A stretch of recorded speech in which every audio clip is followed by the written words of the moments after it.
Recording in progress. We're all set.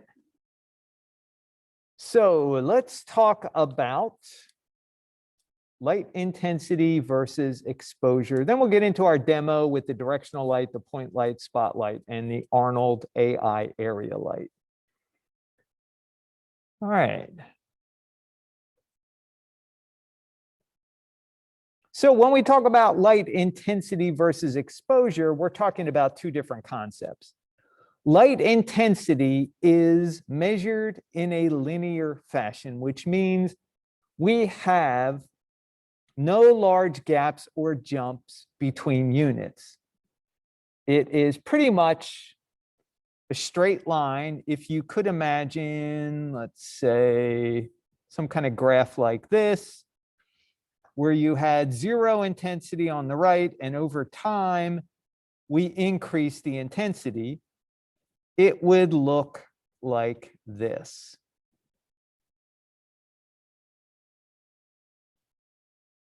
All right, so this would be time, and this would be intensity.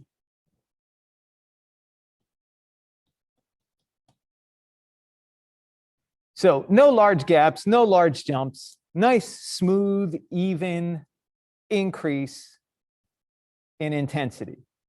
Now, when we're talking about exposure, literally, we're really talking about what happens with a camera. A camera, we have different f-stops, which adjust the size of the camera aperture or the opening.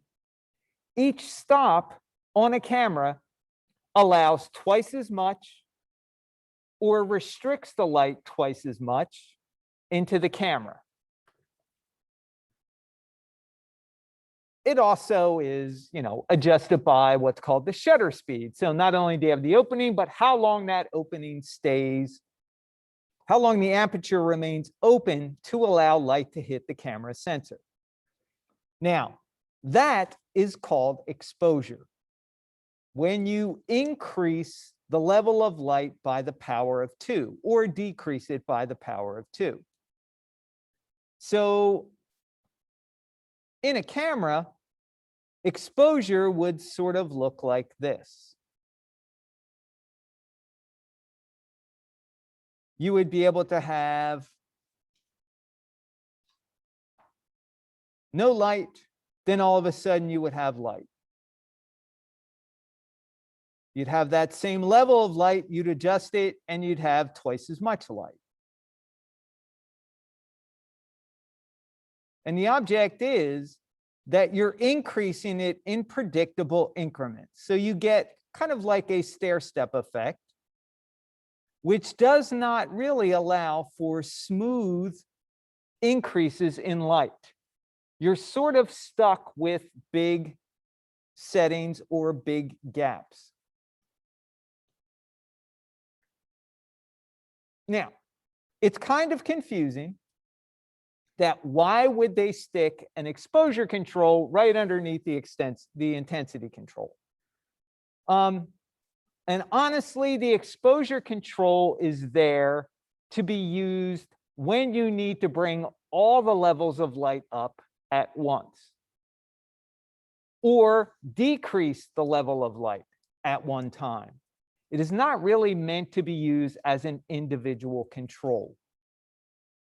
I know it's confusing. I know a lot of people make the mistake of using the exposure so they can keep the intensity of the light between 0 and 1. They think going above what the slider can do or going above 1 takes it out of the realm of realism. Actually, no. By using exposure and artificially lowering the amount of intensity, you are taking it out of the realm of reality. In reality, we measure light in units called lumens or candelas. It depends on the method you're using. But lumens are generally what you see when you go to the store to buy a light bulb. You'll see things like, okay, I got a 60-watt light bulb. It's got this color temperature, and it provides about 800 lumens. Whereas you go for a 100-watt, or say a 100-watt light bulb, somewhere between 1,000 and 1,200 lumens. is what the average 100-watt light bulb should generate in the way of energy. 500-watt light bulb, for example, is roughly about 9,500 lumens. So these are big numbers. The higher the lumens, the brighter the light. Now, our intensity doesn't match lumens 1-to-1. Why? Well, in Maya, you can make the scale of your scene anything. Remember, Maya's default measurement unit is what?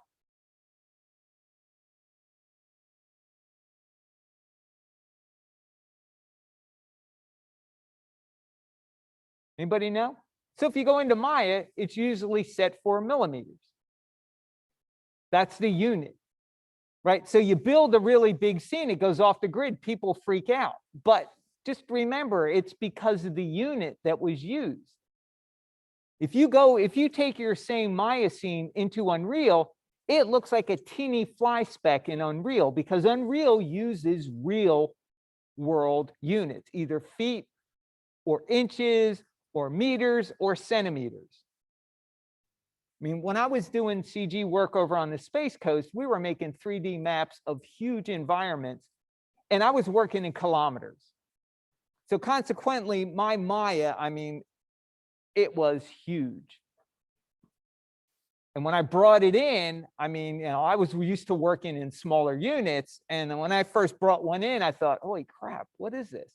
Then I had to adjust my camera for the near focus and the distance. I got it worked out, but it was still kind of surprising to see what real world units look like in Maya. So the idea is get used to using big numbers. In CG lights, it really acts like a second intensity control or as a multiplier of the intensity. So the correct way to use exposure is to use it as a way to increase the light levels of all lights at the same time, not as an individual light control. So for example, if your lighting director comes in and goes, love it, everything was great, we just need to bring the intensity up just a little bit. Well, in that case, you would go into, you know, you would have a control to be able to take the light intensity and use the exposure to bring it up all at once. So you're not adjusting the individual intensities, you're adjusting the exposure of the entire scene. And you can do that by grabbing all the lights. They make tools for that. We're not worried about that right now. We're just worried about how lights work. All right, so CG intensities are going to be quite large. Don't be afraid of going over 100 or 1,000 or even 10,000 units.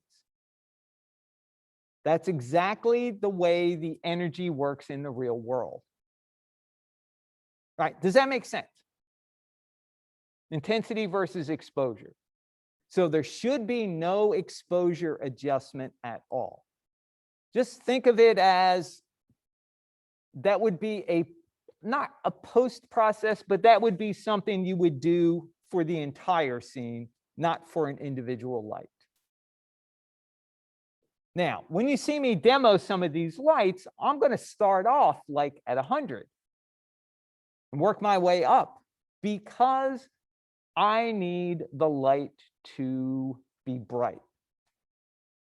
And that's also another common thing that people who first start off lighting are a little shy about, is making sure there's enough intensity in the scene. So with that, somebody pick out a light that they would like to see the demo on first. Now I'm going to do it on a simple scene, a couple of polyspheres and a plane because it's simple.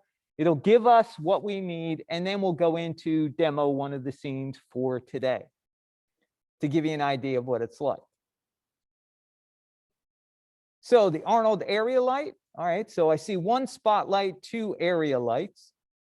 So it looks like the area light wins out. We'll get to the spotlight. We'll make that second on the list. All right, so we'll do the Arnold area light, we'll do the spotlight, and then we'll pick point or directional. All right, now to do this, like I said, what I'm going to do is just fire up Maya, make a scene with a polyplane that covers the entire grid. I'm going to make 3 spheres. I'm going to pull them up out of the ground so they sit on top of the plane, and that will be the basis for my demo. Now, at the same time I do that, we are also going to be assigning the Arnold AI standard material to all of the geometry in the scene. We are not going to use Lambert. Lambert is okay, but it is not as flexible or as accurate as Arnold.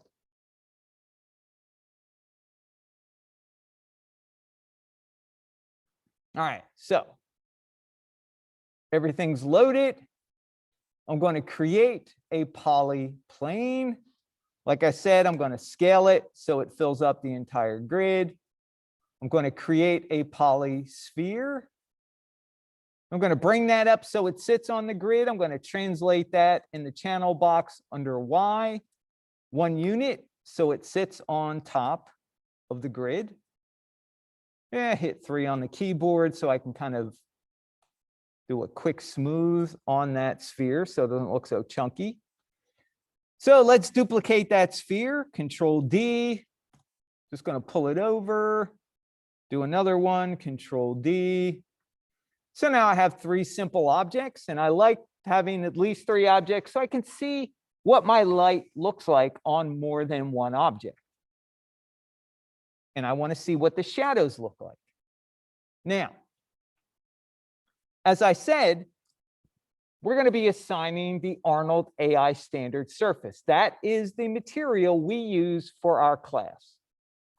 So everything that we give you guys will have the standard Lambert assigned to it. Your job is to assign an AI standard surface to it and then give it the proper parameters that we will state inside the activity instructions.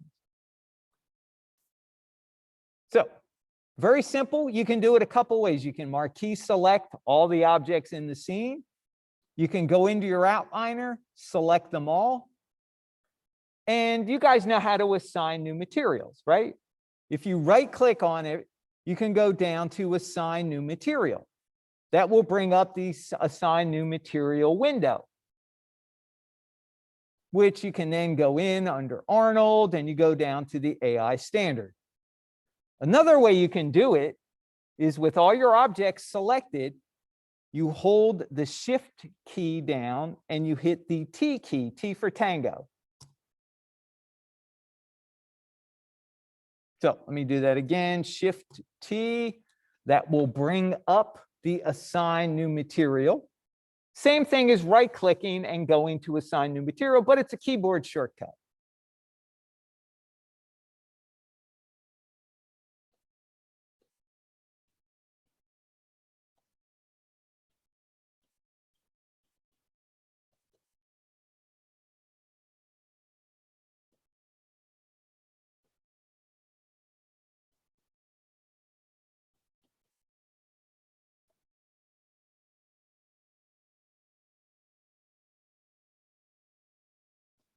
Shift plus T.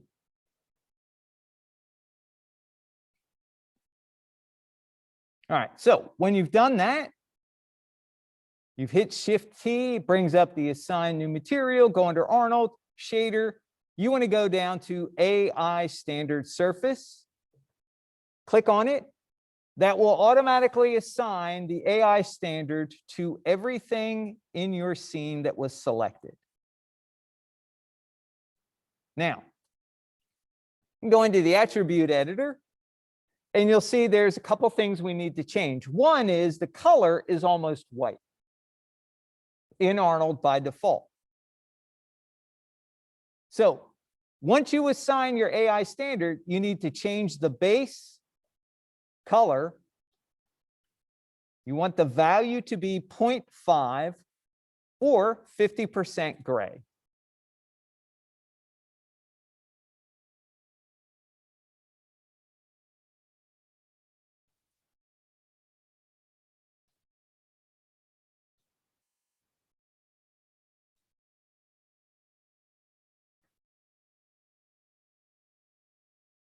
Second, we're going to take the specular weight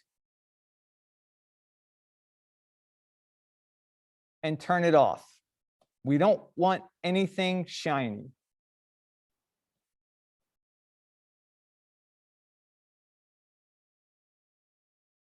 That will disable the specular or reflective part of the material. So now we have a standard diffuse material. Now, I'm not going to be able to see it until I actually have a light in the scene, and I'm not going to put a light in the scene because I don't care what the viewport looks like. So, assign AI standard surface to everything. The base color, the value gets turned to 0.5 or 50% gray. There's no hue, there's no saturation, and the specular weight gets turned off.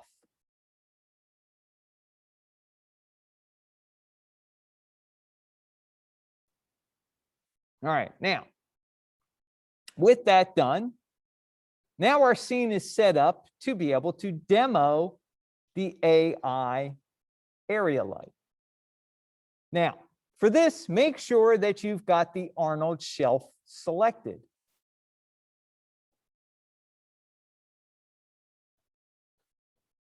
So the very first icon all the way on the left is the Arnold area light icon. So all you have to do is hover above it. You can see down in the tool hints down here. And sometimes you'll get the pop-up tool hint to create area light. Now, this will give you a few more parameters than the standard Maya area light. All right, so when I click on it, that's going to bring my area light, drop it at the center of the world.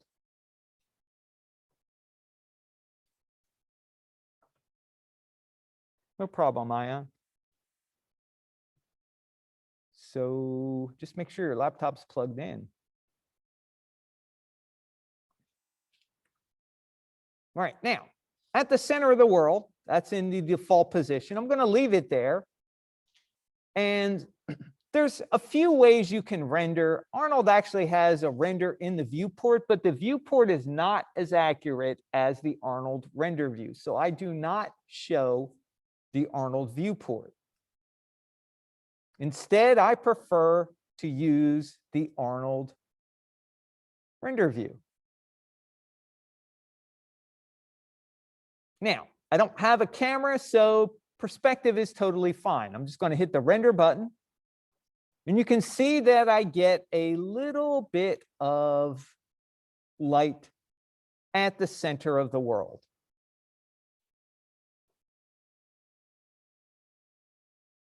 Now, I can bring that up, hopefully in real time, and Maya won't crash. And I can translate it. And you'll notice the further away I move it from the objects, the darker it gets. Because there's really not a whole lot of energy going on here. Let me pull this back here a little bit.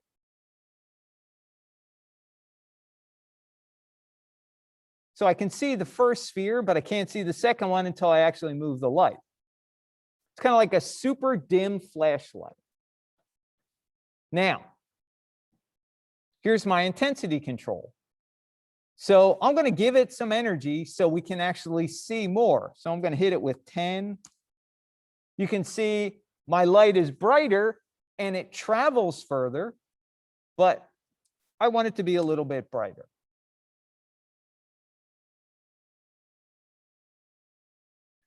So you can see when my light is closer to an object, it gets really bright. And when I move the light further away, the object is not quite so hot. And it's changing my shadow a little.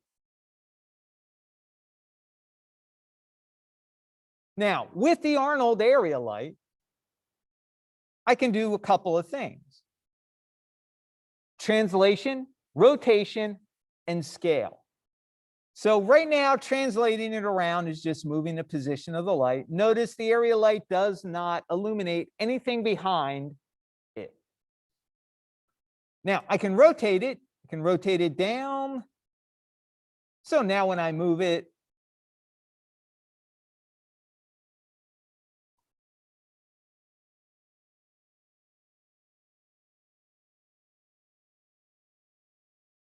you can see my shadows change.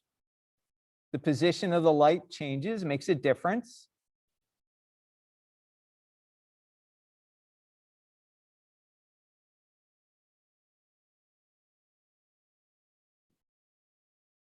And you can also see how the light kind of fans out. Like the sphere that I'm right above, the shadows sit right underneath, but consequently, each shadow after that gets a little further away from the base.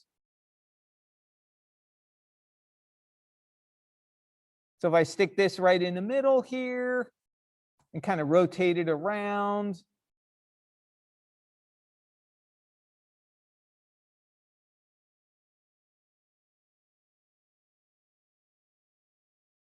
you can see how the light fans out.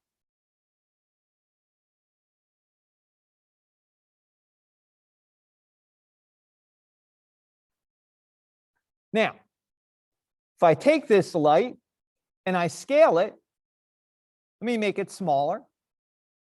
Watch what happens to the shadows. Notice the shadows get very hard. So now this is in effect a hard light. Shadows are hard.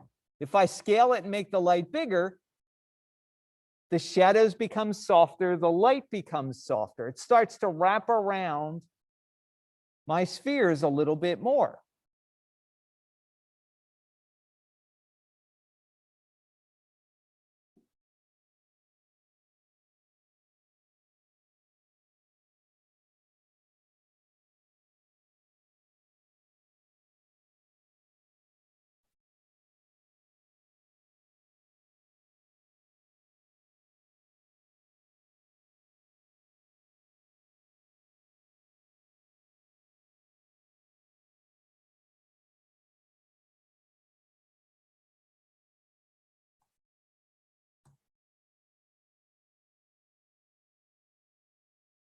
All right, so this is one of the only lights that will behave this way, meaning it is a physical light. We scale it, we make it bigger, the shadows get softer. We make the light smaller, the shadows get harder.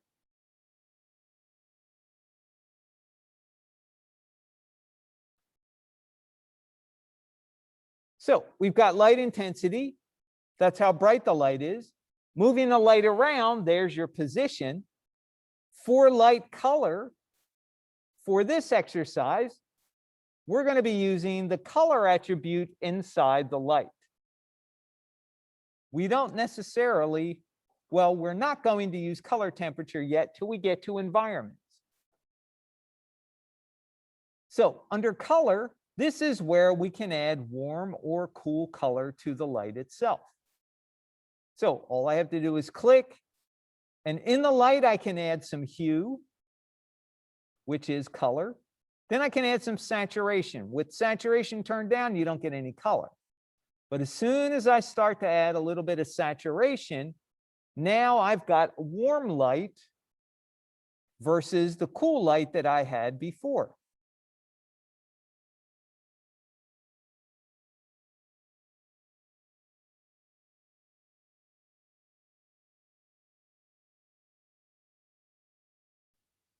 So we got warm light and we've got white light. Now light, the color will saturate very quickly. So if I turn this all the way up, it becomes very cartoony. So we usually recommend saturation level somewhere between 0.1 and 0.3. It's a good place to start. You know, if it looks like it's a little more dominant, the color, it's probably going to be closer to 0.3. If it looks like it's a lot more subtle, it's going to be closer to 0.1.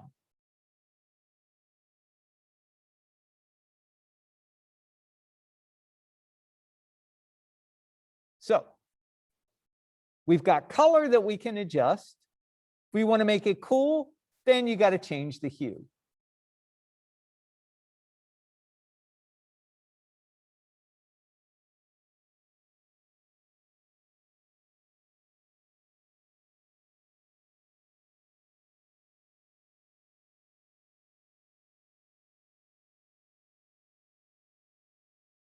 So now we got white light, we got warm light, we got cool light.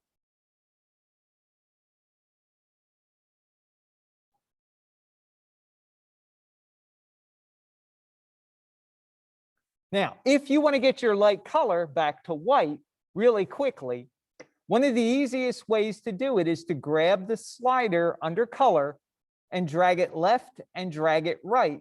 And that will break the color or the hue and the saturation in your light.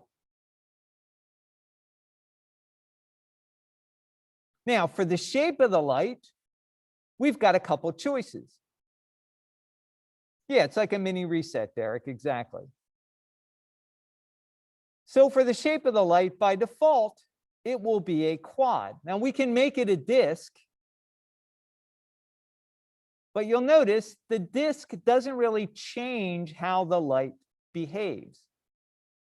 It just changes the shape of the light. Now, we can make it into a cylinder, which does change how the light behaves. But you'll notice the center of the cylinder is hollow, and it creates a big, giant void in your lighting. Not really very pleasant. And to be honest, I don't teach the cylinder because if we get into special shapes, we're going to be getting into what is called mesh lighting later, where we can actually take a modeled piece of geometry, turn it into a light. So there's no point in having a cylinder when we can make, if I want to make like a neon sign, I just get all the lettering that's been done and I select it and I make it into a light. So shape is pretty good. Now, here's where shape might come in handy for you. So by default, the light is not visible to the camera. Now, my light is positioned so that it's behind my subject and I can sort of see it aimed in the direction of the camera, kind of indirectly. But in the light attributes, if I scroll down, there's visibility. And you'll see that the camera visibility is off by default. So if I want to make this light visible to the camera, I turn up camera visibility all the way. Now the light's visible. Now, if I change it from a quad to a disc, it changes in my visibility. So now this is really useful, that shape, because if my reference has a visible disc light shape in it, this is what you would use. If my reference has a visible quad shape, then you would change it to quad. Same thing with cylinder. Trouble is, you can't see into the cylinder. It's not double-sided.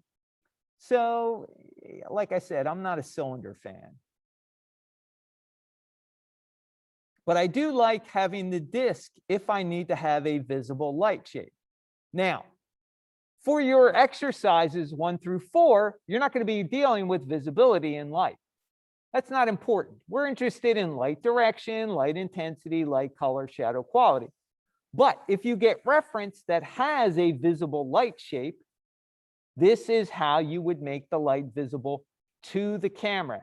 Just remember the light has to be pointed in the direction of the camera.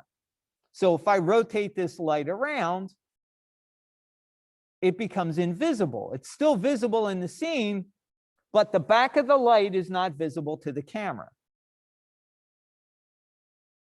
It's like you actually taking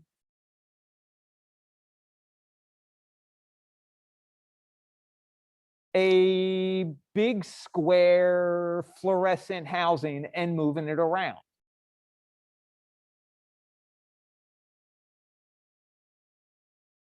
All right, resolution. The resolution by default is good.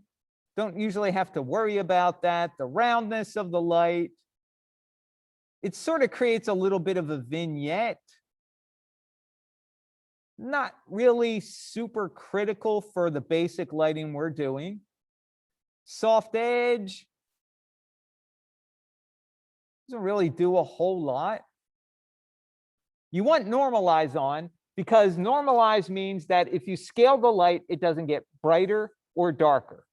It stays the same intensity, but changes its property. So that's on by default. Cast shadows is on by default. If I turn cast shadows off, all of a sudden I have magical floating spheres that look absolutely like 1980s CG. So yeah, you definitely want to have shadows on. All right, so like I said, the light is not really that complicated as long as you know what the parameters are. So this is the only light we can physically scale to get it to change properties.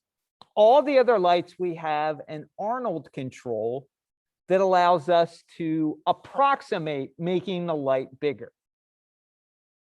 All right, any questions on the Arnold area light?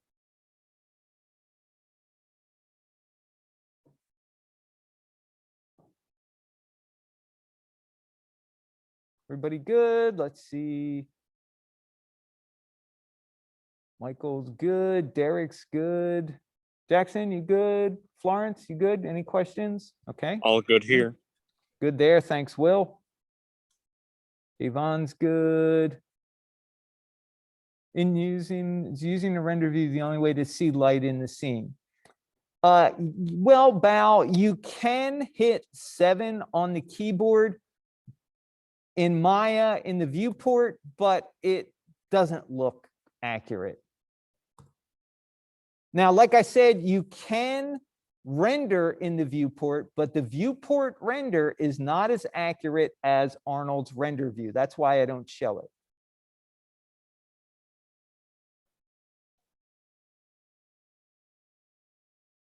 So if you watch the tutorials for Arnold, they'll tell you, oh yeah, you can use the Arnold renderer in the viewport. Yeah, it's all fine and well, but like I said, it is not as accurate, and you can't save your render out of the viewport. You got to render it in the render view to save it.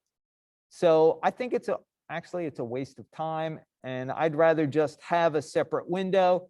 I can adjust everything I want in the viewport and see what happens in the separate window. Because I may want to render from the render cam, but move my geometry or lights in perspective because it's easier for me to navigate. So hopefully that makes sense. It's an option, yeah, pressing 7. You can see it, but like I said, you're not really going to get the same look that you get in the render view. You're not going to see shadows, for example, because it is a ray traced shadow that we're getting, actually path tracing, but it is an option.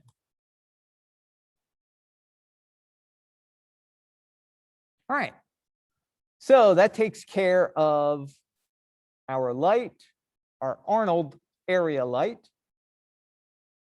Now, a lot of times, if you are lighting and you've got more than one light in your scene, you can always take a light and throw it on a display layer. Adding a light to a display layer will allow you to turn it off and turn it on, make it visible, non-visible, turning visibility off in your display layers the same as turning a light switch off. So watch what happens when I add my light. I have to select it. Then I'm going to go over here and create layer from selection. And let's call this the AI area light.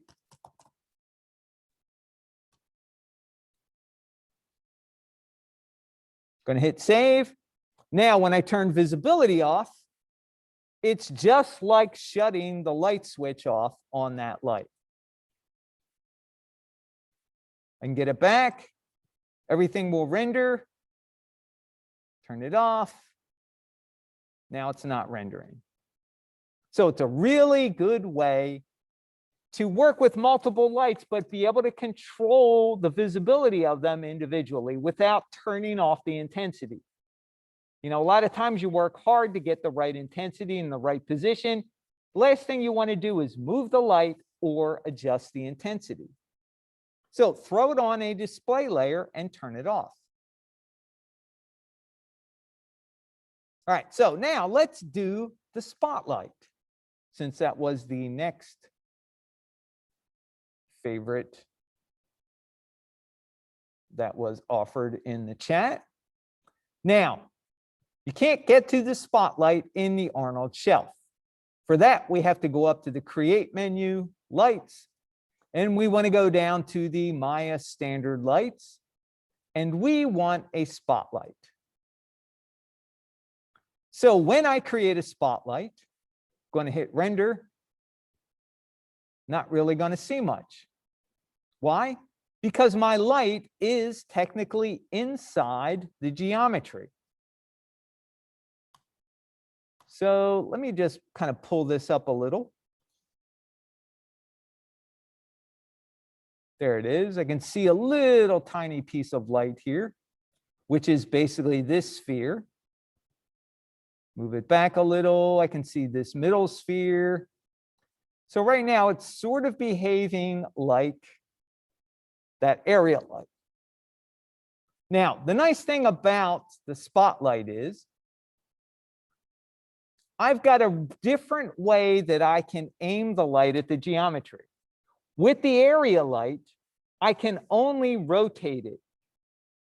But with the Maya lights, if I hit the T key by itself, T, no, not going to hold any modifier, T as in tango, that brings up the interactive manipulator.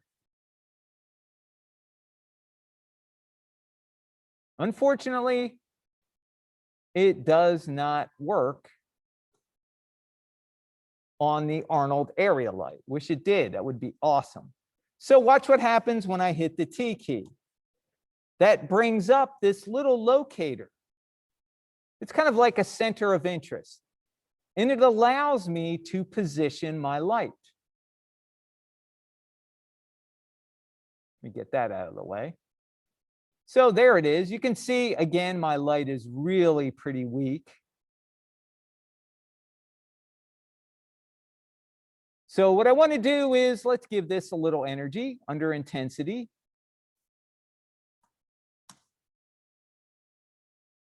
There it is. Yeah, I'm going to go ahead and make it bright. There we go. All right, so now I can move this around, and now my spotlight will follow it.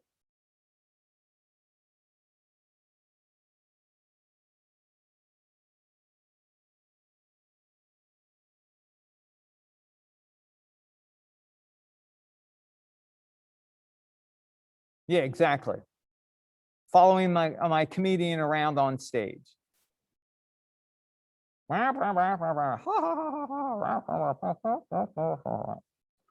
Okay. So, spotlight, as the name implies, works like car headlights, flashlight. It gives you a cone of light. Because basically, this is a point of light in the back, right where it converges, right where my manipulator is back here.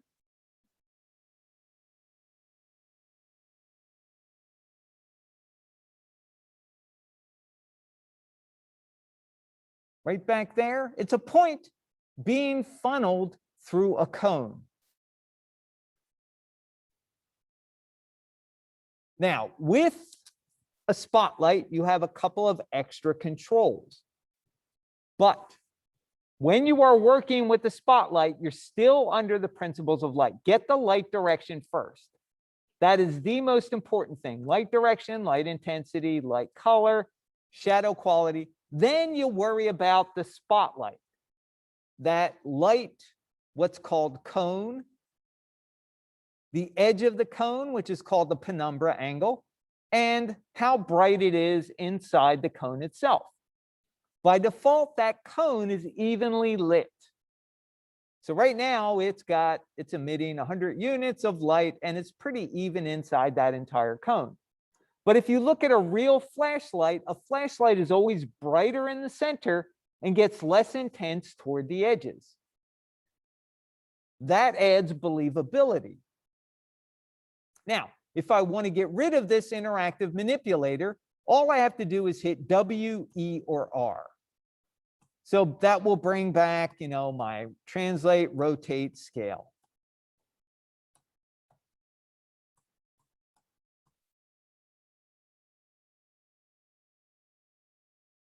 All right.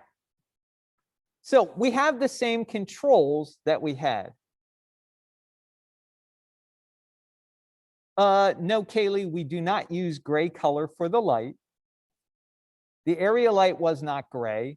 We use white light unless it's got warm in it. If it's got warm in it, then you've got a hue that is warm.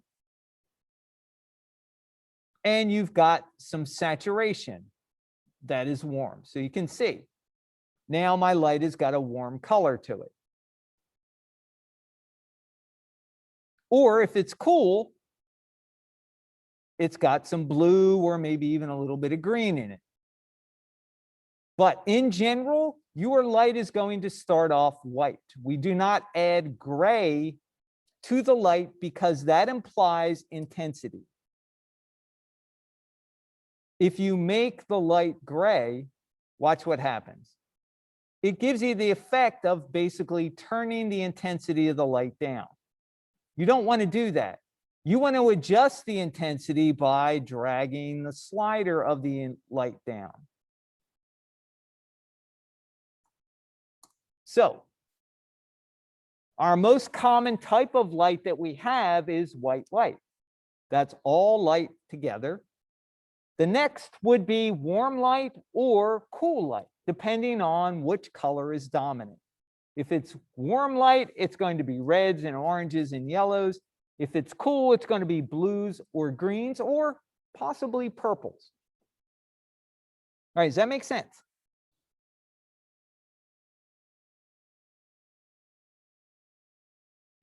Good.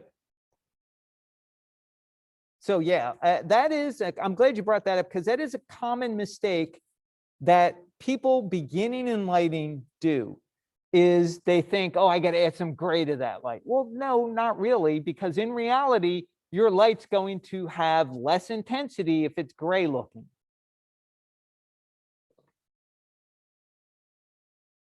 And we want the intensity to create that rather than the color of the light. All right. Excellent question. So now for the spotlight, we can go under the Arnold section. And we've got some controls. This is where your exposure is that we're not going to use. But in order to make the light have a softer feel to it, we're not talking about this cone, we're talking about the shadows that the light is producing. Let me give it a little more energy here. There we go. So my shadows right now are hard. With the Arnold area light, I could just go in, I could grab it, I could scale it. But if I scale my light, nothing happens. It makes the icon bigger or smaller. It is there purely as a visual adjustment. It is not controlling how the light behaves. So scaling the icon in a spotlight, in a point light, in a directional light does absolutely nothing other than make the icon bigger. If you want to make the light softer, this is where we go into the Arnold attributes and we go to radius. So right now the radius is at 0, which means the light is infinitely small. So if you remember, in the area light, we had visibility. So notice the spotlight does not have camera visibility because it is not meant to be visible. But we have this control called radius, which makes the light appear to be larger. So right now at 0, we get razor sharp shadows. We get rid of all these, and let's save a snapshot at 0. So now let's take the radius and turn it up to, say, 0.1. Not much. Let's turn it up to 1.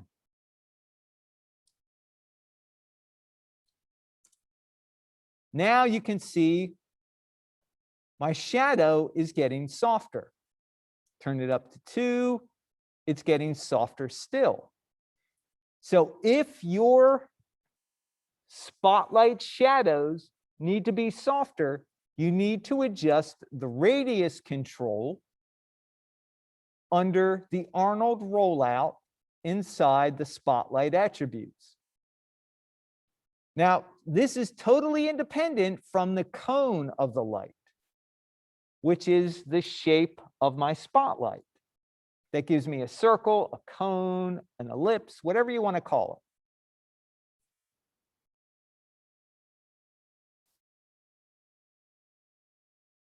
So you adjust the radius based on what your reference shows.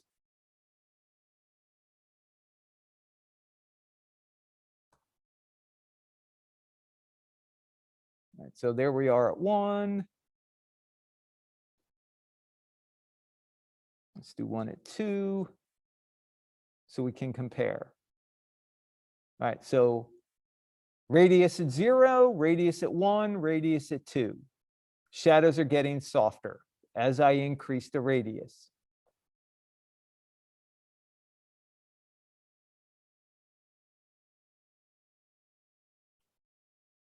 All right, so let me just lower it, say, to 1, because we want a little bit of softness on the edge of our shadow, but not a lot. I don't want to be super hard edged like that. Or maybe even I go down 0.5, make it a little more subtle. No, I don't like that. Let's try 7. There we go. Just a little bit of softness on that.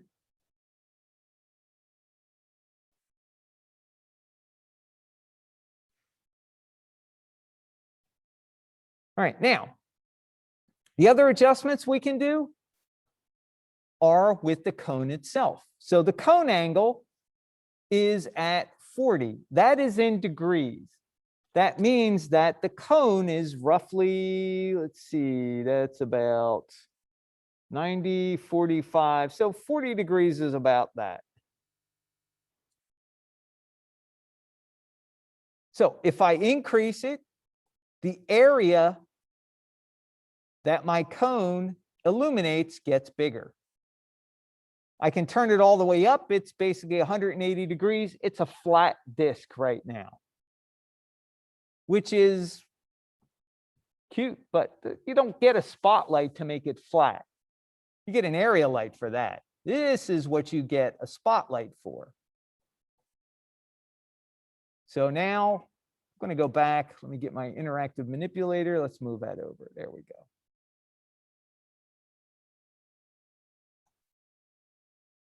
All right, so I can adjust my cone, bigger, smaller.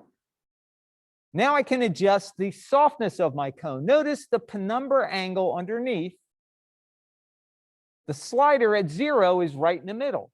That's because I can go positive to the right, which will increase my cone and soften it as it increases. So let's turn it up to like 5 in the positive direction.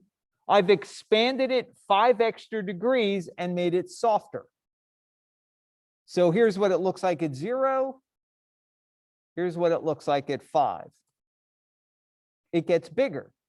I can also make my cone softer by contracting it. So I can actually go negative, which will make it get softer inward.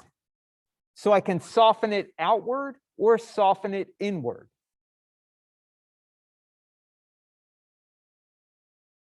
That makes sense so far?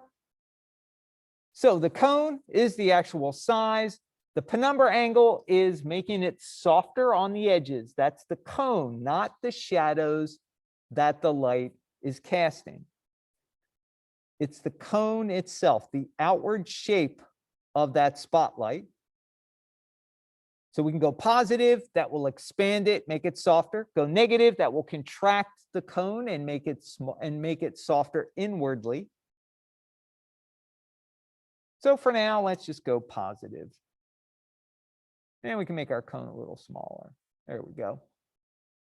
So now it's starting to feel more like a real spotlight. You know, razor sharp edges, all fine and well, but it's very rare that you get a razor sharp edge. And now we can add drop off. Drop off will keep the light bright at the center and gradually have it drop off or get darker towards the edges.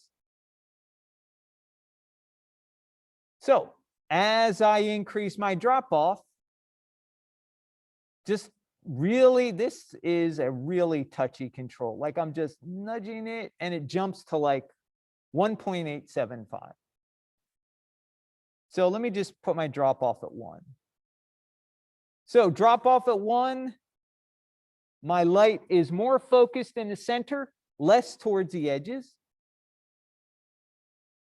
You can see as I increase it, it's almost like making the cone smaller, but we're just changing that focus of the light.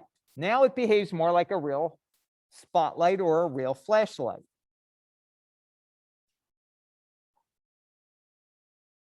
So we've got the light brighter in the center, gradually gets darker or decays toward the edges.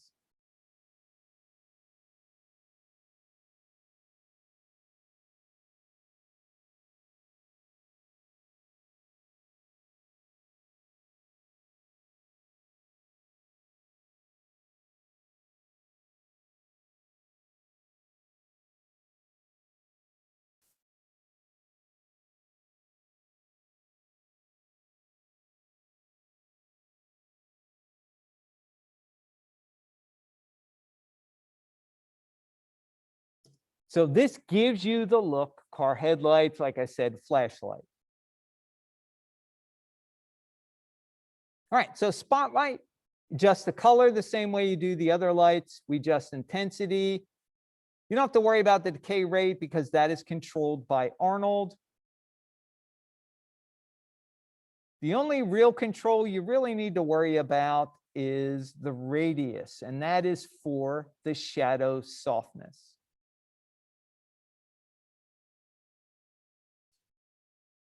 So the radius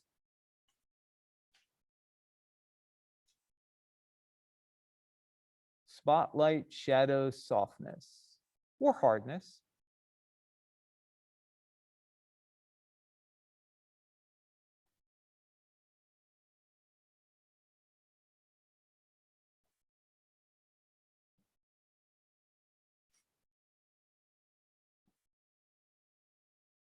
Don't forget, with the spotlight, the T key gives you the interactive manipulator. So right now I've got my translate tool selected. If I hit T for tango, that gives me my center of interest control. So now I can kind of come in and let's adjust my center of interest to be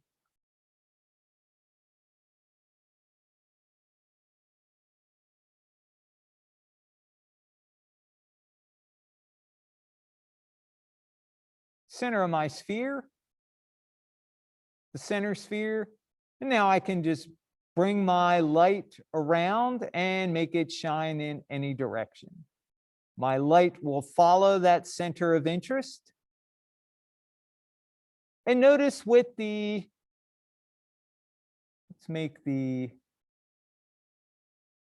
there we go. We'll make that cone a little wider. Notice that my shadows kind of fan out also.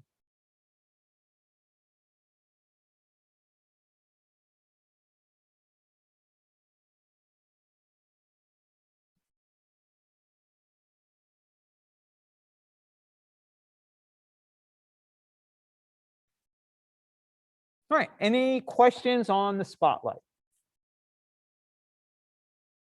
Now, when you guys are working with the principles of light and you've got an exercise for the spotlight, your primary concern is light direction, light intensity, light color, shadow quality. Then you worry about the spotlight attributes. How big is the cone? Is there softness on the edge of the cone? That's the penumbra angle. Does it look like it softens outward or inward? Honestly, you can get the same effect if you make the cone big and shrink it, or make the cone smaller and make it expand to soften it. And then does it look like it has drop off? Does it look like the light is the same intensity in the cone, or does it gradually decay towards the edges?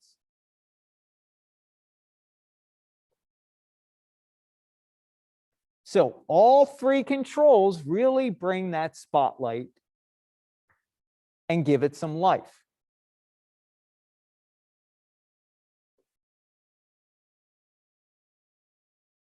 All right, let's get rid of all these snapshots.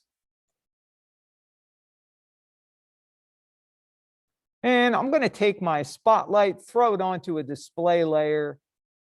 You know, I'm just doing this as an exercise to show you guys. This scene is totally disposable. I am not going to save this. In fact, I would have created a project and set my project. All right, so turn visibility off, deselect the light. And now if I render this out, I got no light. All right, so we've got two other lights we need to look at: the directional light, which is the sun, or the point light, which is like a bare light bulb. It's omnidirectional. And people say, well, if it's omnidirectional, why don't we use it for the sun? Well, because it would have to be really far away and super bright to even come close. Why do that when we've got a light built for parallel light rays, which is the directional light? That icon tells you parallel light rays, parallel shadows, sun. And we use it like the sun. We don't use a directional light inside a building. Very few buildings have suns inside them.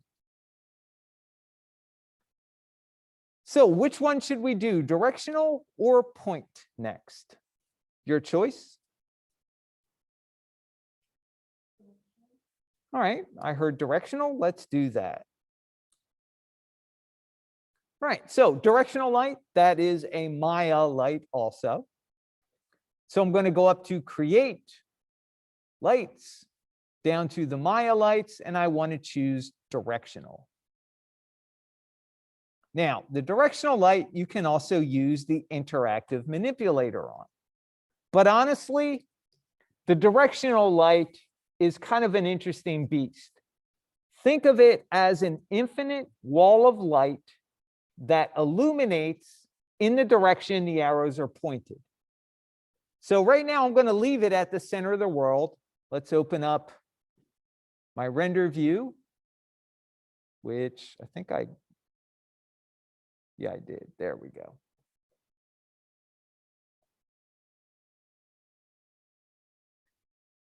So I've got one sphere illuminated. So let me translate it up out of the ground. I can move it around in any direction. That light shines only on that sphere.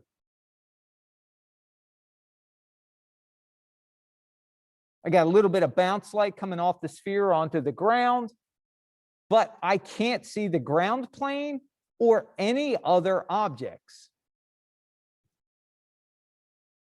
Anybody want to guess why?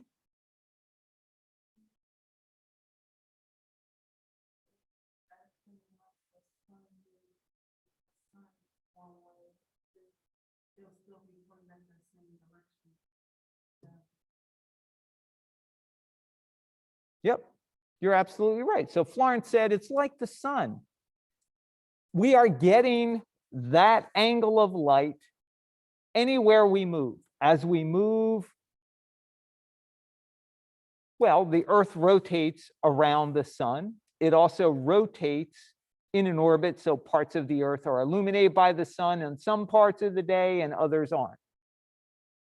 So for us, it's a wall of light. Translation, I can scale it. It just makes the icon bigger. It doesn't do anything for the light. The only thing this is really responding to is light rotation. It's all about rotation, which is just like the way the sun behaves. So notice now I get a couple of light rays hitting that ground plane, and now they start to get illuminated. The more light rays I have hit the ground, the brighter it gets. So by the time the sun is directly overhead where the shadows are underneath, that would be equivalent to noon. So now we continue on our day, we head towards afternoon, we go to evening, the sun's getting lower in the sky, the shadows are going to get longer, they're going to get a little bit softer, well, they should. We have to fix that. And then eventually it's good night. And then you go and do the same cycle again. So parallel shadows, parallel light rays, they come from, those parallel shadows come from those parallel light rays. Now, for the directional light, the intensity of 1 is not a bad place to start.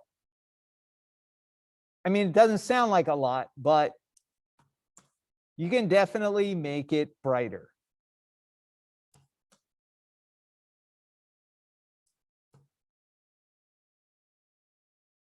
Now, the thing about this directional light is built to mimic the sun. So 1 is a unit of the sun being fairly bright. It's relative. Don't think of 1 as being steadfast, bottom line for everything. Some software packages start their directional light or distant light or infinite light at 50,000 or 100,000. Maya chose to start it at 1. Why? Because they know it takes a great deal of energy. They built that energy into it and made the unit simple. Honestly, I wish they would have kept them to be standard with other methods of illumination, but this is going back 25, 30 years. So they're not going to change it now for us. But we can make it brighter.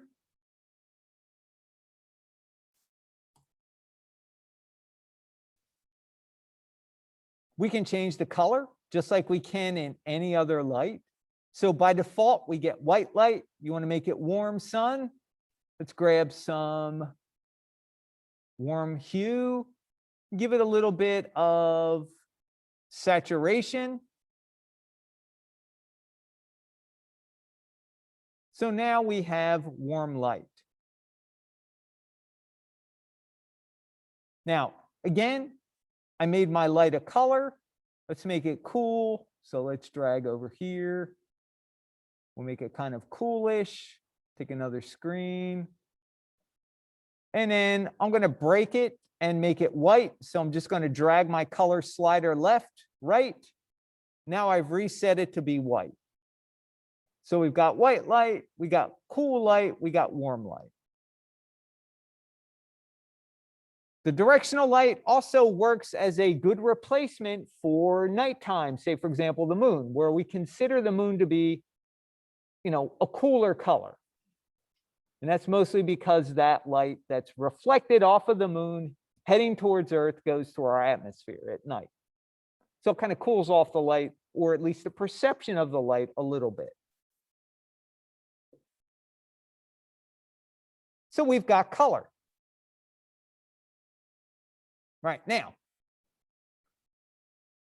for the sun, we don't have a radius because the sun size is pretty standard. It's about 5 centimeters in the sky pretty much all the time. What we do have is what's called the angle of the sunlight. Now, as the sunlight angle changes, the sunlight gets a little bit softer on the edges. Not a lot. It's not like a hard light, soft light, where the bigger light gets really soft, the small light gets really hard. The sun, since it's only got rotation, we usually change the angle to be 0.5. Now, the angle will make the shadows a little bit soft. But the nice thing about this is it's designed to be softer the longer they are.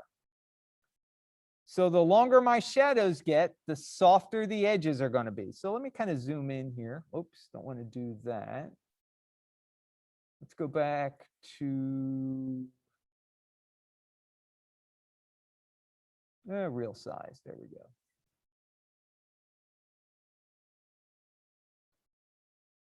All right, so you can see I got a little bit of softness here.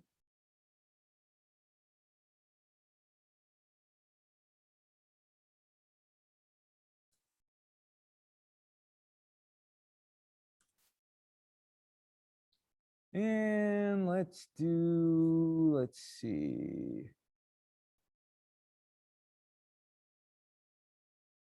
So you can see as the shadows get closer to the base, they're not quite as soft. The further away they get, the softer they get. So 0.5 is really a really good place to keep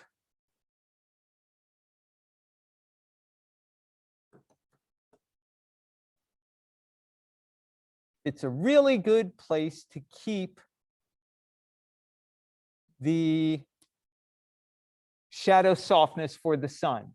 In fact, RenderMan has it preset at 0.53. V-Ray has it set at 0.5. I forget what Unreal has it set at. But Maya is really the only one that doesn't have a preset in it. But for the sun, I recommend take the angle, make it 0.5. That'll give you pretty much an accurate shadow softness at any angle. Now, if your reference shows a little bit softer, increase it. If it shows it a little bit harder, decrease it. But 0.5 is a really good starting point.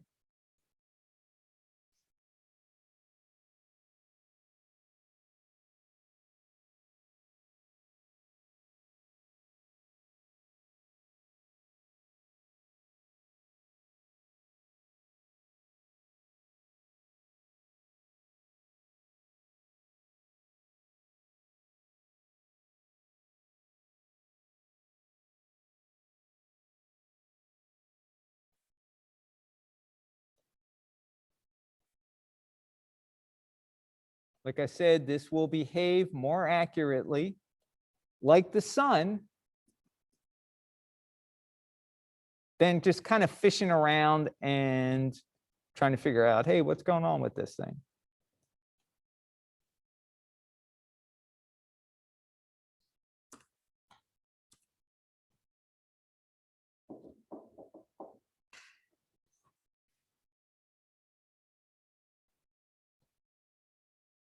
All right, so that's pretty much the sun, or I should say the directional light.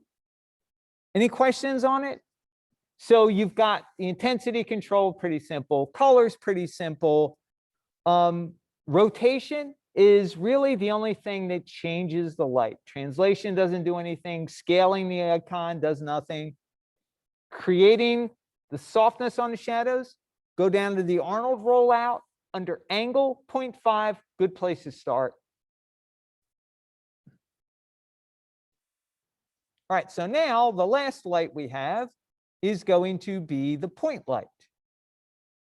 So the point light is like a bare light bulb, omnidirectional, illuminates in all directions.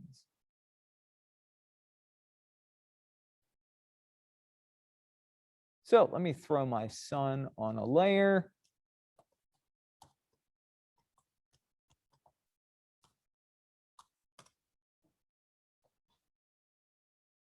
Turn off visibility, deselect it. Darkness, good.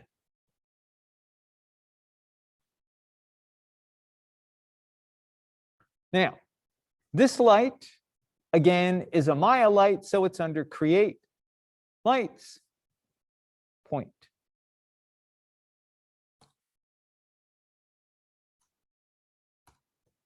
Right, so by default, it is going to wind up at the center of the world. I'm going to pull it out. And you can see that it illuminates my scene a little bit once I get it out of that geometry.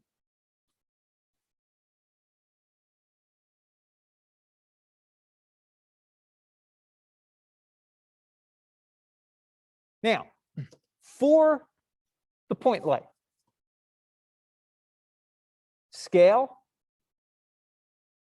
Well, first let's figure out, let's get some energy in here. Let's make it brighter. There we go. So now with my light brighter, I can see it better. So let's scale the light. Is that going to do anything? Nope. In fact, it doesn't even let you scale the icon. Well, it does, but the icon does not get bigger. So translation, yep, that matters. How about rotation? Is that going to matter? Nope. Why? Because it's omnidirectional. It illuminates in all directions. So rotation means absolutely nothing to it. So translation is what this light is all about. And if we want to control the softness of our shadows, that's going to be the same control that we use for the spotlight. That's going to be under the Arnold rollout, and it's going to be radius. Now, with the point light, if we go down to visibility, there is camera visibility for the point light, unlike the spotlight. So if I turn this up, right now, it doesn't show anything. And that's because it has a radius of 0, which is infinitely small point in space. So let me give the radius a little bit of a tweak. So I made the radius 1, and with my light visible, now notice it didn't make the icon bigger in the viewport, but it made it visible to the camera much bigger. So it made my shadows softer, and it made the visibility of my light, since I have it visible, can turn it off. Notice visibility does not change how it illuminates the environment.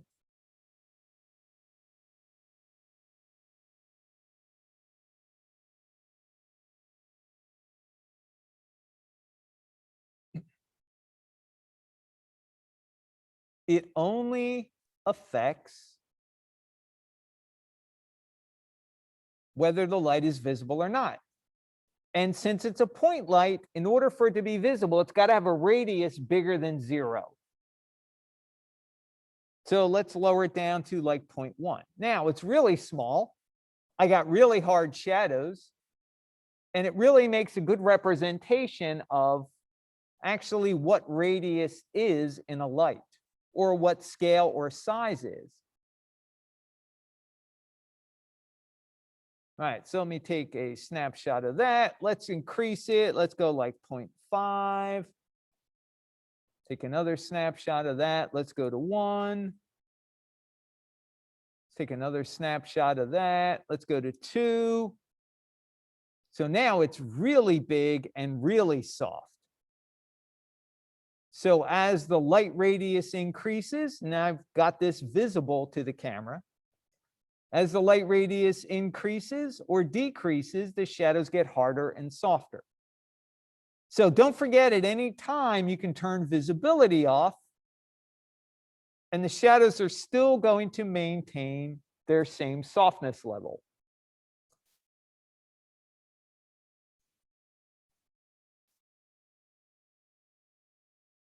All right, so the controls, pretty simple. Intensity, color, does exactly the same thing it did in the other lights.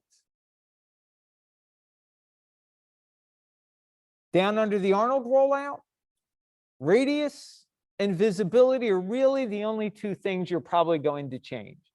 And visibility is not necessary for the first 4 exercises for today. It's really only going to be if you've got a round, visible light source in your reference for your comp.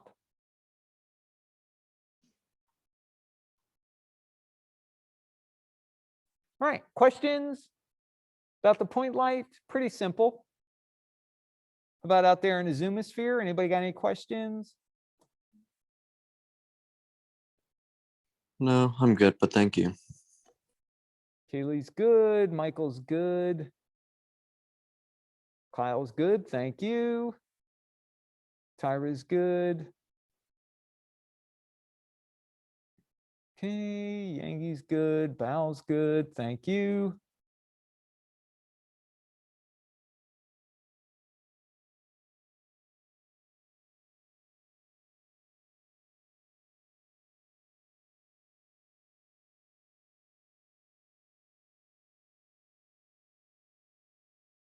All right. Looks like everybody's good.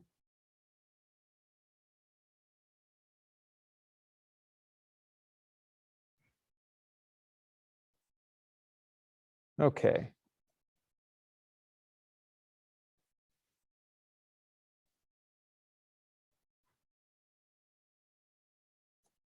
Get rid of everything here. Going to close the scene, not save it.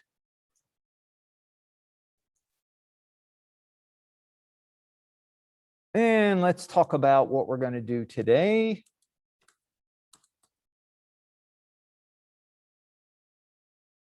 All right, so we talked about the principles of light: light direction, light intensity, light color, shadow qualities.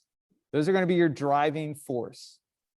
So before you guys get started, make sure cast shadows is on in your lights when you create them in the Arnold attribute. Right? It should be by default, but you can't take any chances. All right, each render must be a different basic light and have a different light direction. Okay, you're going to set up each light using IPR, which pretty much goes without saying. IPR is awesome. You're also going to load your reference in so you can compare the reference and the shadow direction to your render and the shadow direction. So when you use color and light, keep the value. I like to keep it at 1. Put the saturation like 0.2, maybe a little higher. You need to assign an AI standard material to all your geometry.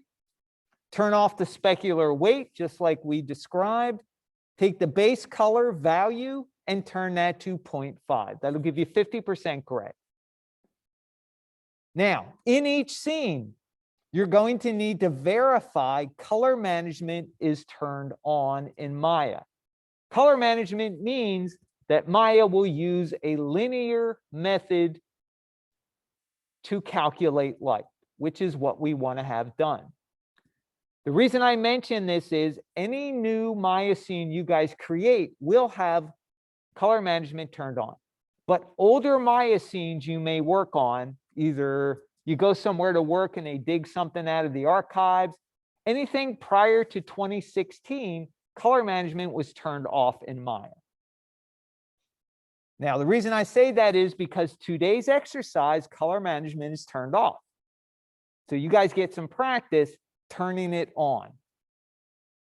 Also, in addition to color management, before you start working, make sure Arnold is set to be your renderer, because you may get a scene that somebody worked on prior to you getting it that may have been working in Maya or RenderMan or V-Ray or some other renderer that maybe doesn't even exist anymore. So make sure Arnold is set as your renderer. You assign the AI standard material, make sure color management's on, you're all set to go.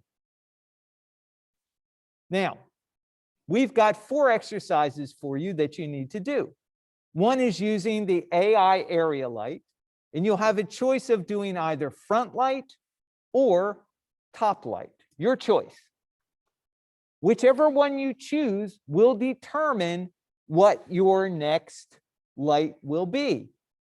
So for example, somebody pick either front or top for the area.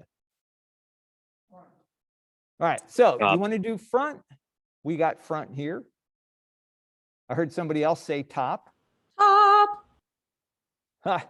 Okay. Sounds like top wins. So if you do top, the next light you will need to do for the directional light is front, because each light needs to be a different direction. Now, if, for example, you choose to do front light, your directional light choice will be top.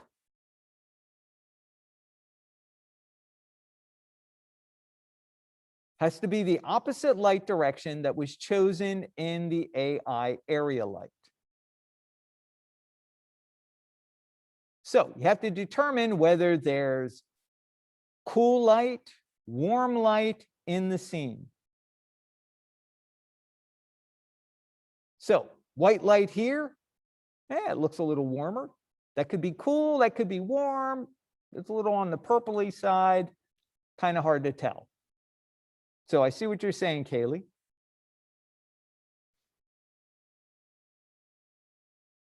So front light, top light for the first 2 exercises. If you do front light, you got to do top light for the directional. If you do top light for the area, you got to do front for the directional. Right now, onto the point light. The point light, you have a choice of either side light or backlight. Whichever one you choose, you will do the opposite one for in the spotlight. And notice the spotlight has a different scene file. Yes, that was intentional.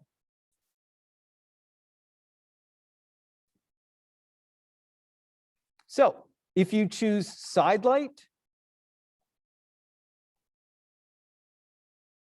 you will need to do backlight.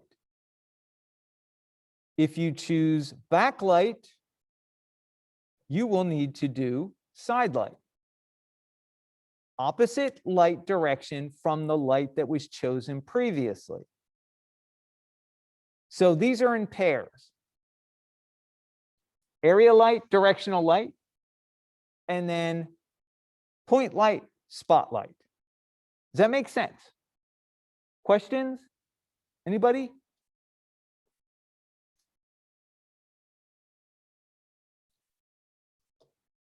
All right, Nicholas is good.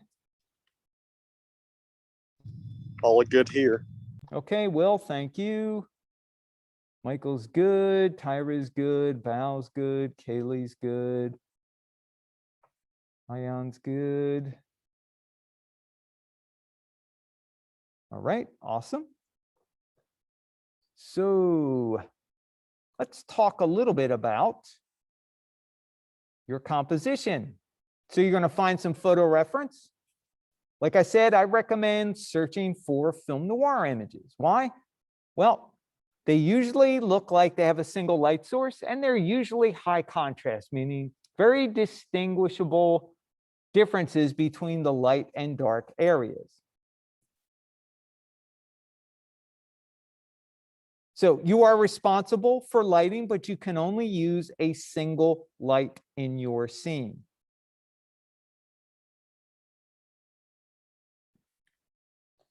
All right, so good. First part of lecture is up.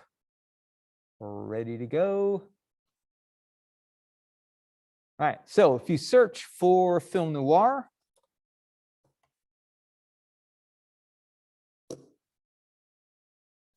there we go. And when you search for reference images, always make sure you use tools and search for the largest size possible. All right, so pretty simple. Backlight here. Looks like we got some backlight-ish or more or less side light here going on. We got a couple extra lights in here, but that's sort of side light.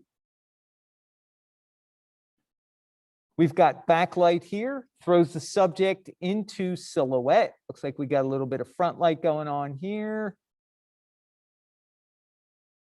So a lot of these you can do with a single light source.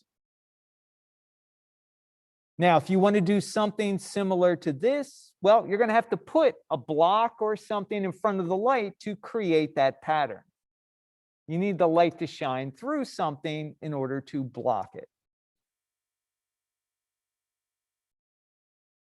So remember, film noir is all about dramatic shadows and dramatic lighting with, very distinctive camera angles. Like I said, film noir, if you've got a really good image, it usually looks like it's done with a single light source. So here's a good example here. Another good one here. You will find film noir where everything's really well lit, but that's usually not what sticks out in everybody's mind. It's always the kind of dark and brooding camera angles, lighting, black and white that usually makes film noir popular. So search for it. You'll be able to find something. There's your download. Let's take a look at what we get in the download package here. So you will get a Maya project. Get rid of that one. I don't need that. So Maya, we've got templates. And notice we've got a separate template for each light. So here's the area light.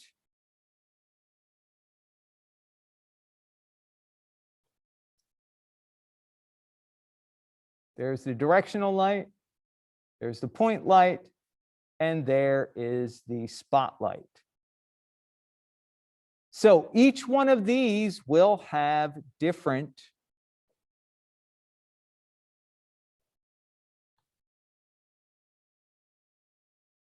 I'm trying to make this smaller. Come on. You know what? I'm just going to open it in Photoshop. It's probably going to be a whole lot easier.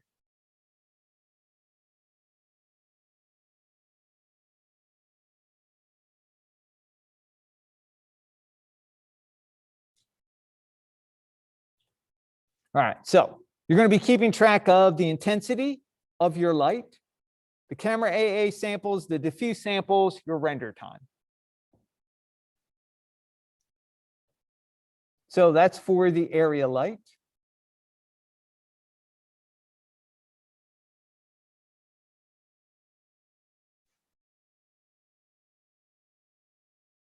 Wrong one.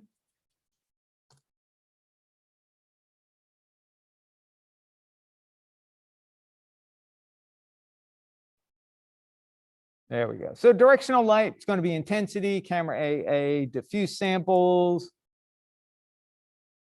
Point light, pretty much the same thing, intensity, camera AA. When you get to the spotlight, you've got cone angle, you've got penumbra angle, drop off, intensity, and then camera AA, diffuse, and render time.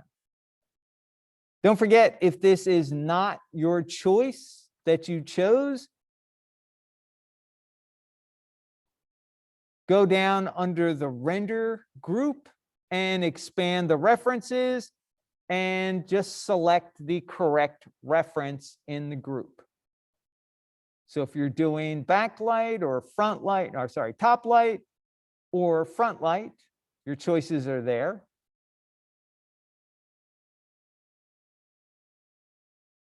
So same thing in each of them. They have selectable reference you can turn off and on.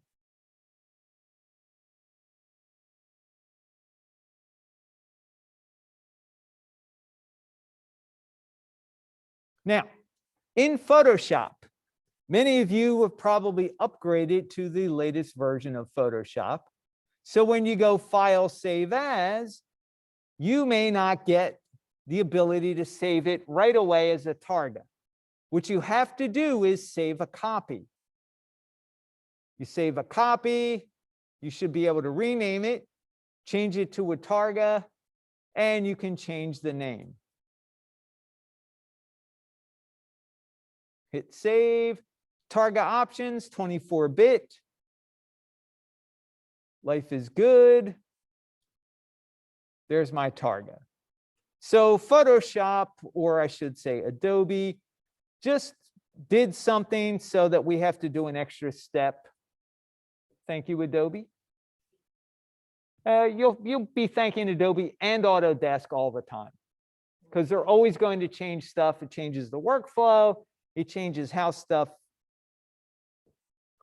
works, how it saves, how it functions, and always be leery of the new versions. That's why here at Full Sail, we're not using Maya 2022, because a lot of it didn't work with the initial release. So we always wait for the first update before we try to even roll it out to students.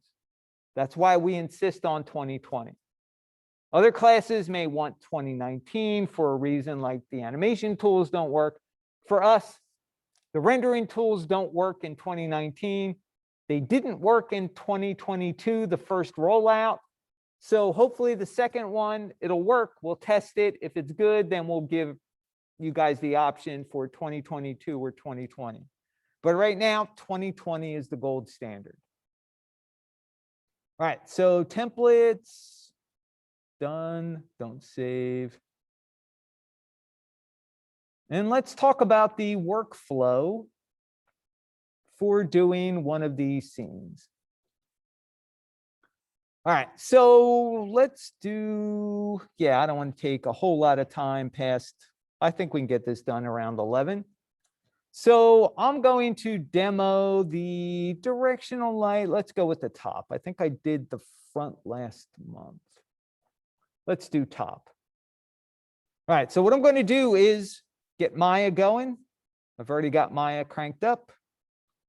Let's set project, always set project before you open your Maya scene. So lesson 2, SAO Arnold, there's my Maya project folder for 2. Hit set, file open. I'm going to use the area dir point light. Why? Because I'm doing the directional and that's the scene file I need to use. If you're doing the spotlight, you choose that scene. Okay.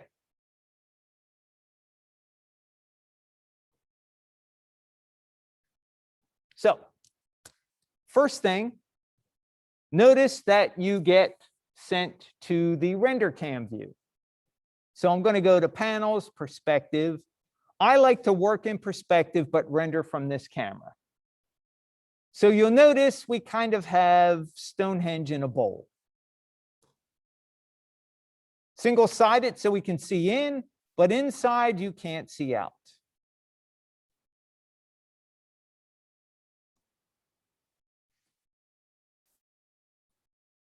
All right, so first thing I want to do, File, Save As.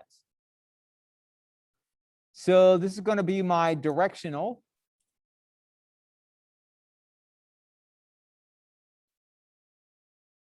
And you know what?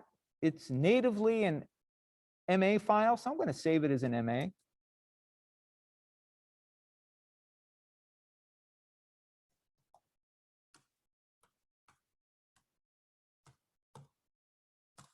Now I've got a copy of my scene. First thing I want to do, let's follow the directions.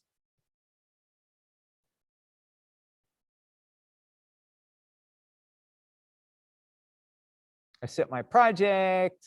I haven't made a light yet, so I can't check to see if it has cast shadows on. Assign an AI standard. So I can go into my outliner, select the group, select the bowl, or I can just marquee select everything but the camera. Don't need to select that. Anybody remember what the shortcut is to bring up the assign new material? Yes, Shift T. T for Tango. That brings up the assign new material. We want to choose Arnold Shader AI Standard. Don't forget, once you've brought this up, turn the specular weight off. The base color needs to be changed. Well, the hue should be 0. And the value should be 0.5. So now I've got 50% gray, but notice how dark that 50% gray looks compared to the scene that I had. Okay, if you see this happen, that should automatically say to you, oh, I think color management is not turned on. So what you want to do, go up to your Windows, Settings and Preferences to the Maya Preferences. In Maya Preferences on the left, choose Color Management down under Settings. And all you have to do is click on Enable Color Management at the top. When I do that, now look at my viewport. That's my viewport before it's enabled. Now it's after. And then that's accurate. Hit Save. Color management is savable on a per scene basis. So color management is going to be on by default for any new Maya scene, but if Maya opens a scene where color management is not turned on, it will leave it off. So now color management is turned on. I've got my AI standard material assigned. I think I'm ready to start rendering my scene.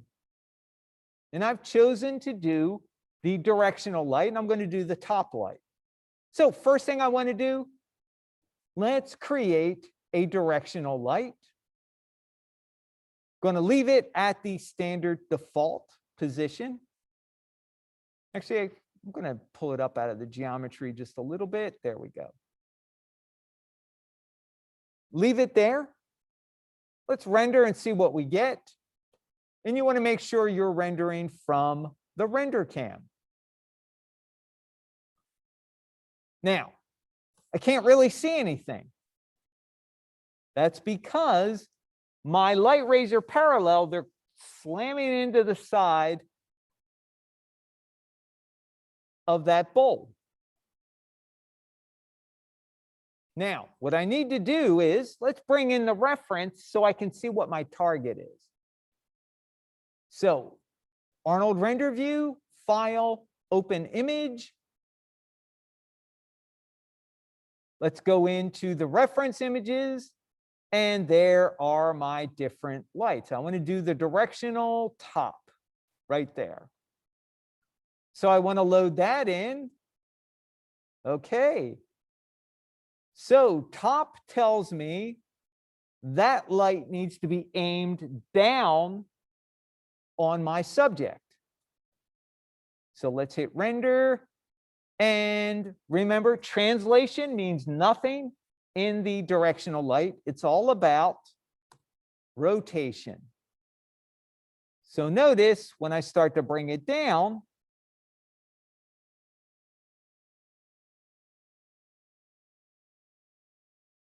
my shadows need to be underneath my objects.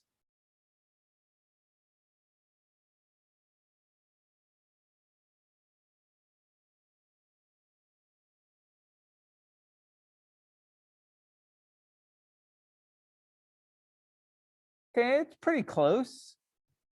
See a little bit of wobble under those pegs, but that's actually very close. All right, so remember, it's all about light direction. Light direction first. So light direction, what's next?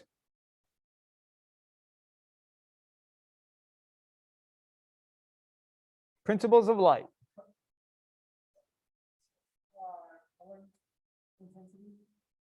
Intensity. Make sure you write it down. Intensity, yes. So looks like it could be a little brighter. Also, there's color for sure. So intensity, well, I don't know. Is it twice as bright? Let's see. Yeah, possible. Look at the top of those pegs.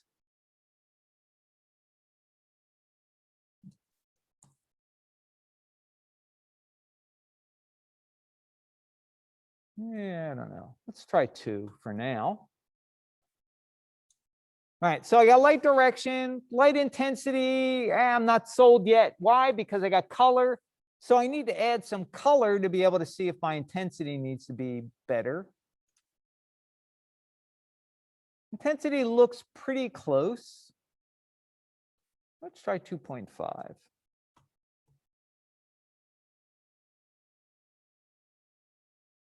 That's a little better.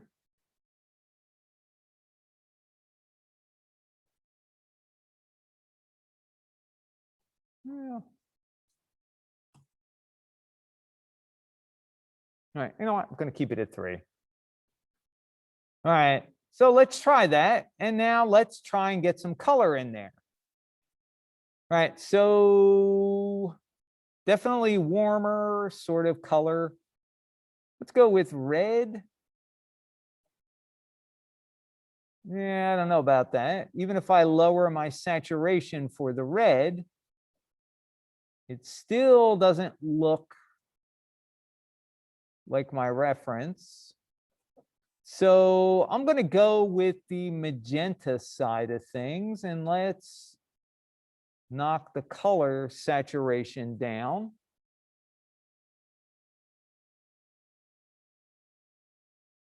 All right, I think that's the right hue. I think mine's a little oversaturated, so let's knock this down. Let's go 0.25. Let's see, let's split the difference.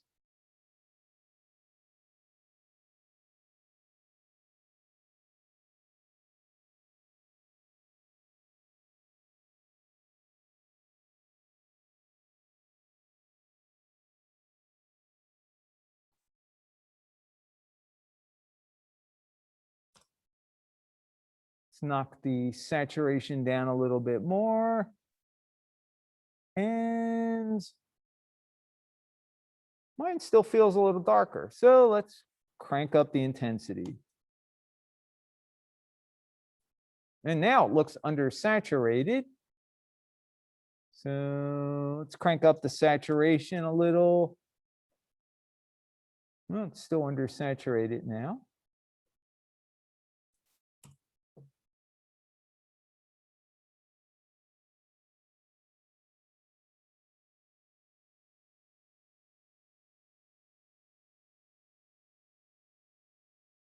Yeah, mine still looks a little brighter. So I'm trying to block out that reference because that's giving me a false sense of, oh, things are changing. So I'm not just looking at the bottom down here. And that looks like it's matching much better. All right, so I got my light direction, my light intensity finally, my color, my shadow quality. Hard to tell, but you know what? I'm going to go and make my angle 0.5. Because I want to be able to have a little bit of, now it's not going to show me a lot of softness when my shadows are directly underneath my subject, but I think it's going to add a little bit more realism. So honestly, that's the workflow. You want to bring your reference in, you want to get your direction. You might need to add some intensity in order to get the direction, because if your light is too dim, you're not going to be able to see the direction. So you might have to kind of rough it in a little bit, get some intensity in there, get the direction, work on the intensity again. Then you might need to go back and start tweaking the direction. Try and get the direction finalized, work on the intensity. If there's color, add color. If it's warm, add a little bit of warm. If it's cool, add a little bit of cool. And then you save it out. Now, don't forget, you're saving scene for each light. You're delivering to us a scene and your render in the template. So when we open the scene, we should be able to see your render settings and your light settings for that particular render. If it's a directional light, we want to see the directional light in there set up like you rendered it. If it's an area light, we need to see the area light. If it's a point light, we need to see the point. That makes sense.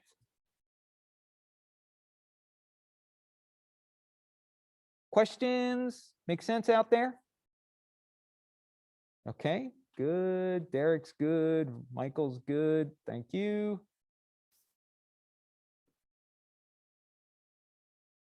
Everybody good? All right. Now, one other thing I do want to go over before we call it for today. Let me save my scene first. And that is when you go to tackle the spotlight. Okay, remember the spotlight, you're using the same principles of light. Right? You got direction. You've got intensity.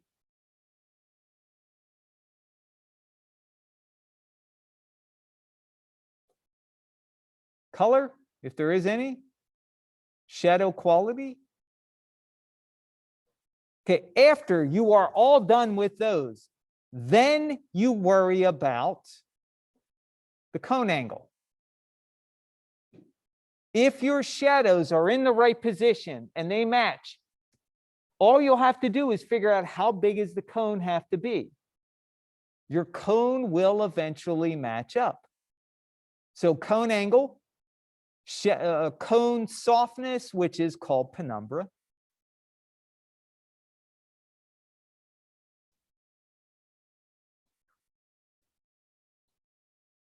And then, is there any drop off? Is the light even inside the cone, or does it gradually get less intense toward the edges? So get the light direction. Get the light intensity, get the color, get the shadow quality. Now, don't forget shadow quality for a point light, a spotlight, and even, well, no, point light, spotlight's going to be the radius control in the Arnold rollout.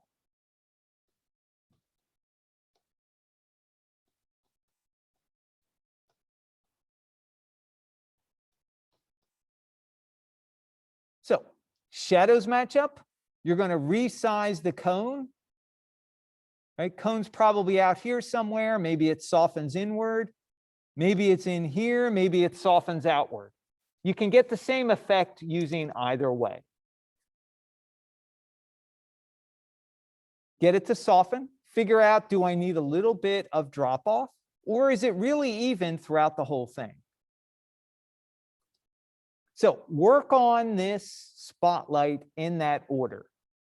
People freak out. There's so many things to worry about with the spotlight, but do it in order. Do the direction first, do the intensity, do the color, do the shadows.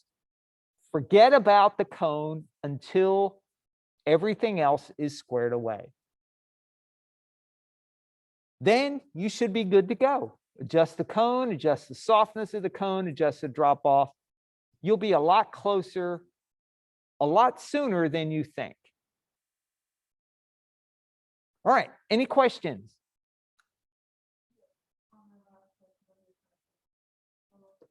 After the shadows are already matched up, then you go to what you have to pick, or Well, you want to get the direction, the intensity, the color, shadow quality, right? Then you go to 5. That's your cone angle. That adjusts how big the shape of the spotlight is.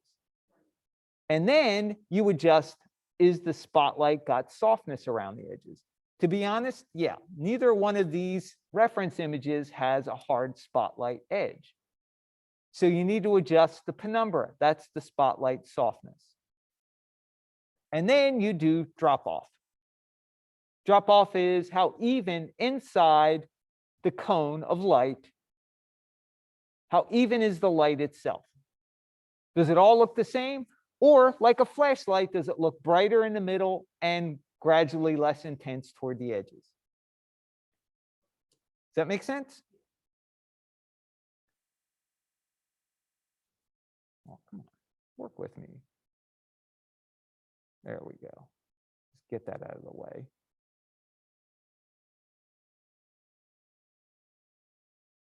All right, so that's for the spotlight. Everything else, you're only worrying about those 4 principles. Good question. Very good question. All right, any other questions? Everybody good? All right, so let's take a break. We'll come back to lab. Well, let me clean up this mess first here. There we go. All right, so let's go. It's going to be 11:10 by the time we get out of here. So come back to lab at 12:10.